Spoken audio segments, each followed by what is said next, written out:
va parler de la sous-région ouest-africaine avec ce qui s'est passé au Mali ces derniers jours. Et je reçois pour vous, chez vous, pour décrypter cette actualité, évidemment avec vous, chers spécialistes, chers analystes, après ce sujet de Pierre Dipomel.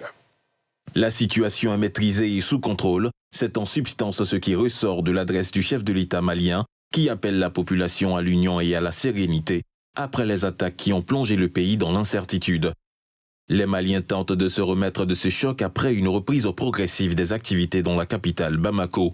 Cependant, le porte-parole des rebelles Touaregs du Front de libération de l'Azawad, Mohamed El Maouloud Ramadan, promet d'autres attaques dans le but de conquérir les grandes villes du nord du Mali. Notre objectif au FLA, c'est celui de libérer tous les territoires de l'Azawad qui correspondent aux 5 régions administratives connues, donc Gao, Tombouctou, Kidal, Menaka et Taoudani. Nous avons déjà Kidal libéré, Taoudani était déjà sous notre contrôle. Gao et Tombouctou et Menaka aussi seront notre prochain objectif à vraiment les libérer. Moi, je pense qu'en les voyant à la télé, en voyant sa tête et sa manière de parler, on peut déjà lire son visage, l'échec puissant que la JED a subi durant cette semaine. Vu l'évolution des derniers événements au Mali. Pour le moment, il y a très peu de possibilités. Pourquoi? Parce que, en me fiant au discours du chef de l'État malien, qui affirme que c'est la guerre qu'il faut et c'est la guerre qui aura lieu, et qui affirme que la destinée de ce peuple, c'est de faire la guerre. Alors, ce qui est hautement dommage, parce que la nécessité visible, c'est celle d'aller vers la paix, qui serait une meilleure chose. Maintenant, si on fait une lecture beaucoup plus technique de la chose, en regardant les 7 différents accords, notamment les accords de cessation d'hostilité, les accords de progression vers la paix et l'accord pour la paix et la réconciliation issus du processus d'Alger, si on fait une analyse type de ces choses, ces accords sont souvent signés en période de transition, c'est-à-dire en des périodes comme celui-ci, et signés aussi par des dirigeants militaires, et signés lorsque des situations de ce type arrivent. À part Tamaracet qui intervient, même là, dans une période d'instabilité politique, parce qu'il y avait beaucoup de pression dans les autres parties du pays pour obtenir la démocratisation du pays, et ces pressions qui se sont alignées avec la situation au nord du pays, le président Moussa Traoré n'avait autre choix que de céder et d'aller vers cet accord-là. Cet accord, pour moi, a été mal négocié, et cette mauvaise négociation a conduit à tout ce que nous vivons aujourd'hui. Parce que pour obtenir la cessation des hostilités, ce président va accepter le retrait des forces maliennes, de l'armée malienne des grandes régions du Nord et faire reculer les postes avancés, ce qui va créer la possibilité pour plus d'insécurité, plus d'instabilité de s'installer.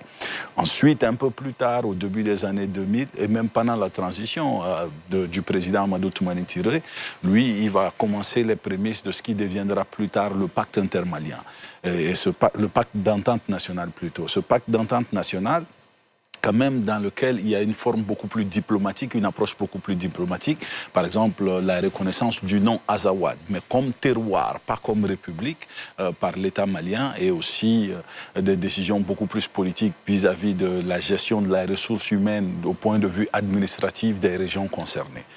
De là, on se retrouve dans le programme de lutte contre la prolifération des armes légères, un autre accord qui va inclure les premiers mouvements islamistes de la zone, jusqu'en 2006 où Yadagali va se lancer avec un supposé mouvement démocratique pour pouvoir aussi obtenir l'application des accords précédents, ce qui va finir en un nouveau conflit, jusqu'à ce que nous arrivons au long processus d'Alger précédé par un accord qui va dans ce sens. Il y a d'abord un accord de cessation d'hostilité et ensuite l'accord pour la paix et la réconciliation. Comme son nom l'indique, cet accord était dans le but d'aller vers la paix. Ce n'est pas un accord de paix, c'est un accord pour la paix. Donc il mettait en place un certain nombre de choses à faire pour aller vers la paix. Et dans cet accord, quelque chose que moi je juge être exceptionnel, c'est qu'il y avait des dispositions qui permettaient de modifier l'accord à tout moment si les deux parties étaient d'accord.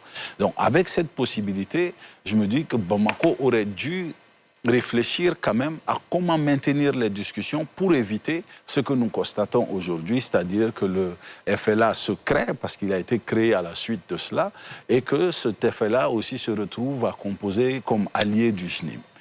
Au-delà de ça, ce qui empêcherait aussi un accord tout de suite, c'est que la problématique va bien au-delà de ce qui se passe à l'intérieur du Mali. Parce qu'en prenant position par rapport au conflit russo-ukrainien, c'est une guerre de proxy qui se passe dans ce pays. Et ensuite, en prenant position par rapport au Sahara occidental, c'est aussi un conflit de proxy qui se fait dans ce pays. Donc, beaucoup ont parlé de géopolitique. Maintenant, nous sommes en plein dans la géopolitique. Et vous l'aurez constaté, ce week-end, les dirigeants marocains sont sortis pour en parler, les dirigeants algériens sont sortis pour en parler. Vous constaterez une offensive de communication d'Africa Corp et la Russie qui réitère son positionnement.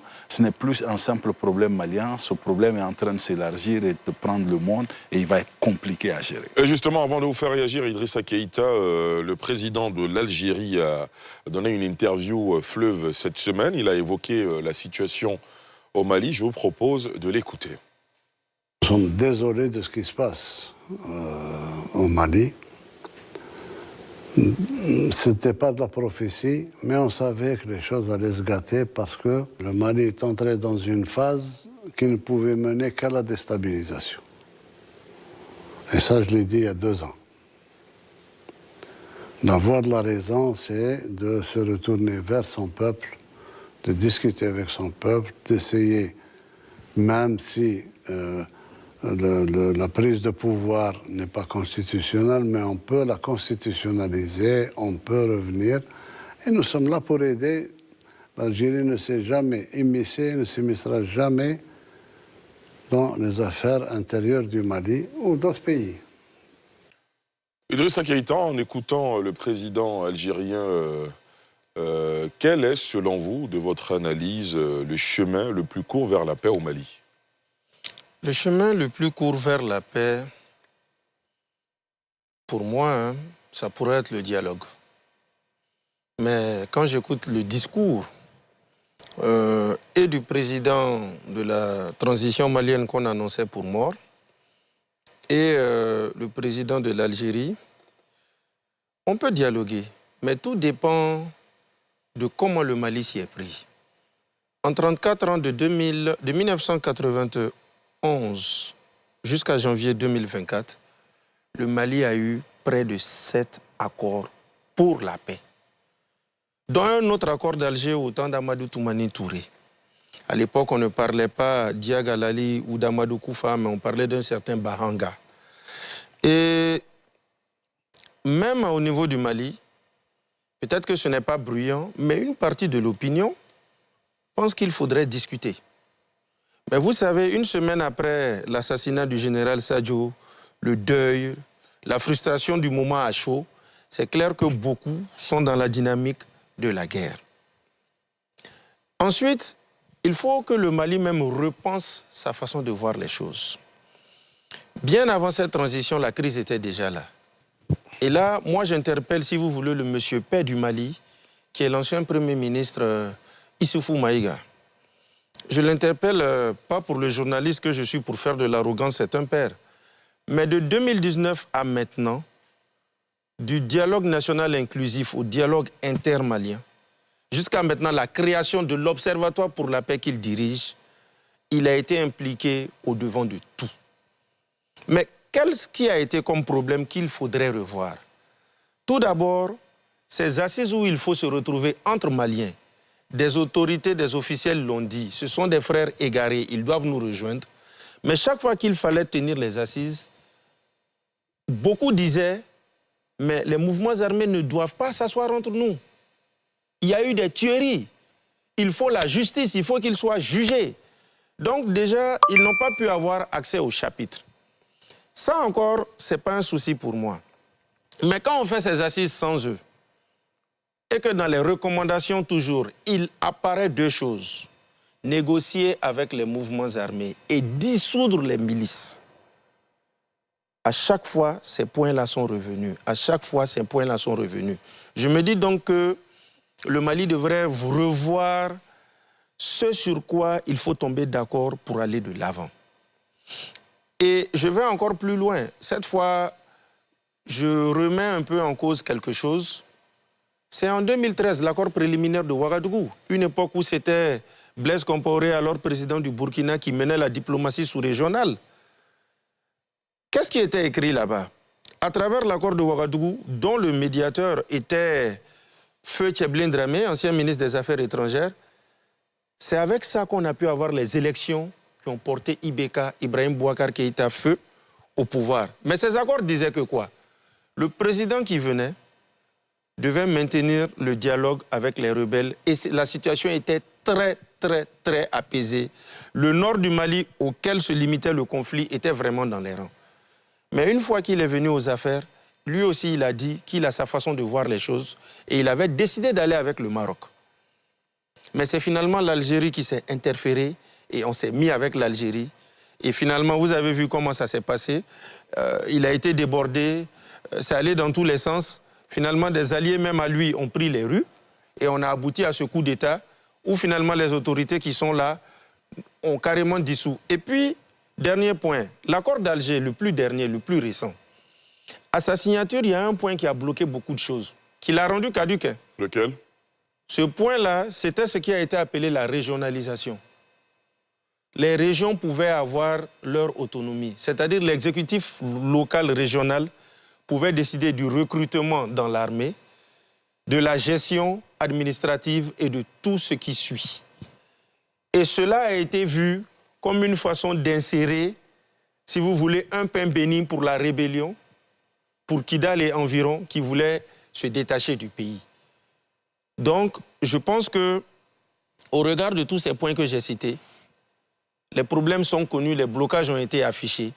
Donc, je crois que quand on doit aller vers un dialogue, et là, j'interpelle maintenant, parce qu'après tous ces forats, on a instauré maintenant un observatoire pour la paix, qui est là il y a près de 3 à 4 mois, je pense bien. Donc, je pense qu'il faudrait vraiment s'asseoir. L'aspect discussion doit être fait. Parce que, comme je le dis, il y a certaines autorités du Mali actuel qui disent toujours que ça reste des Maliens. Ce sont des frères égarés. On peut discuter avec eux. C'est la fin de cette édition sur Africa News 24/7. Excellente soirée à tous et à bientôt.